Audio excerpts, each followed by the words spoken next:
Hello everyone, আসসালামু আলাইকুম। আশা করি সবাই ভালো আছেন। আরও একটি নতুন ক্লাসে আপনাদেরকে স্বাগতম জানাচ্ছি। আজকের ক্লাসের টপিক হচ্ছে বিয়ারিশ কন্টিনিউয়েশন ক্যান্ডেলস্টিক প্যাটার্ন। এই প্যাটার্নটার নাম হচ্ছে ডাউন সাইড তাসুকি গ্যাপ। আমরা বুলিশে ওইটা পড়ছি, বুলিশ কন্টিনিউয়েশনে দেখেন একটা গ্যাপ থাকবে, একটা বিগ রেড ক্যান্ডেলের পরে গ্যাপ আপ দিয়ে একটা গ্যাপ ডাউন দিয়ে একটা বিগ রেড ক্যান্ডেল হবে এবং এই যে গ্রিন ক্যান্ডেলটা এই গ্যাপের মধ্যে ক্লোজ দিবে। তো এই ধরনের ক্যান্ডেলস্টিক প্যাটার্ন সাধারণত ডাউন সাইডে মুভমেন্টটা মানে বোঝায় যে ডাউনেই যাবে। দেখেন একটা রেড ক্যান্ডেল আর একটা রেড ক্যান্ডেল গ্যাপ দিয়ে খুলছে, এই ক্যান্ডেলটা গ্যাপের মধ্যে ক্লোজ করছে, এটাকে বলে ডাউন সাইড তাসুকি গ্যাপ।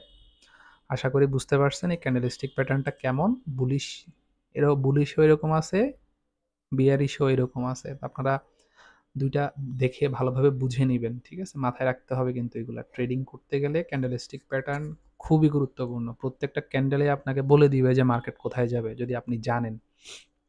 তো এ হচ্ছে বিষয়। সবাই পরবর্তী ক্লাস দেখার জন্য আমন্ত্রণ রইল। আসসালামু আলাইকুম।